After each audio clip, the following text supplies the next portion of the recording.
नमस्कार, आपण पाहत आहात स्पीड न्यूज मराठी। येरळा नदीतील पिण्यायोग्य नसलेल्या दूषित पाण्यावरील उपसाबंदी कायमस्वरूपी उठवा।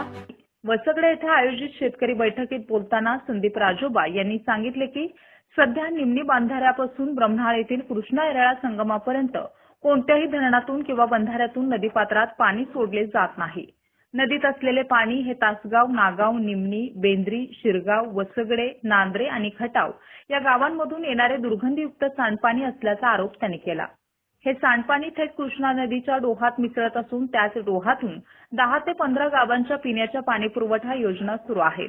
त्यामुळे पिण्याचे पाणी दूषित होऊन गॅस्ट्रो आणि इतर साथीच्या आजारांचा धोका वाढण्याची शक्यता असल्याचे त्यांनी सांगितले। राजोबा म्हणाले की यापूर्वी हे दूषित पाणी शेतकरी शेती व इतर उद्योगांसाठी उपसा करत असल्याने नदीत मिसळणाऱ्या सांडपाण्याचे प्रमाण कमी होत होते। मात्र उपसाबंदी लागू झाल्याने हा धोका आणखी वाढला आहे। त्यामुळे येरळा नदीतील दूषित पाण्यावरील उपसाबंदी तात्काळ रद्द करावी अशी मागणी करण्यात आली आहे। या संदर्भात पाटबंधारे विभागाचे अधीक्षक अभियंता महादेव कदम यांची भेट घेण्यात आली होती। त्यांनी उपसाबंदी उठवण्याचा अधिकार जिल्हाधिकाऱ्यांकडे असल्याचे सांगितले। त्यानंतर उपजिल्हाधिकारी स्नेहल कनिके यांना निवेदन देण्यात आले असून त्यांनी पाटबंधारे विभागाकडून सविस्तर अहवाल मागवला आहे।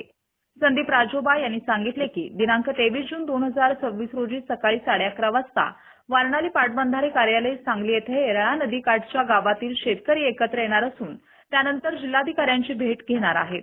मागण्या मान्य न झाल्यास पुढील आंदोलनाची दिशा ठरवण्यात येणार असल्याचा इशाराही त्यांनी दिला।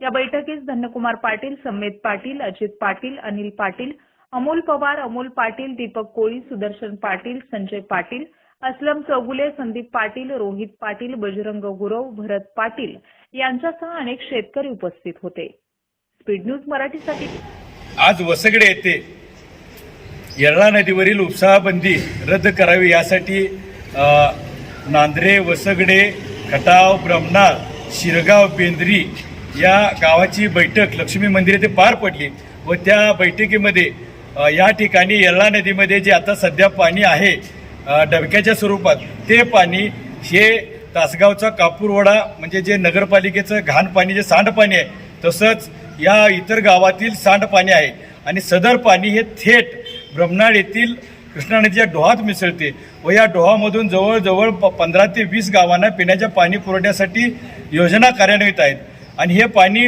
त्या डोहामध्ये गेल्यामुळं साथीचे आजार निर्माण होण्याची शक्यता आहे आणि हे पाणी जर इतर शेती व इतर कारणासाठी त्याचा वापर केल्यास हे पाणी दूषित असून त्याचे अद्ययावत रिपोर्टसुद्धा शासनाकडे गेलेले आहेत की ते पाणी दूषित आहे, पिण्यालायक नाही। मग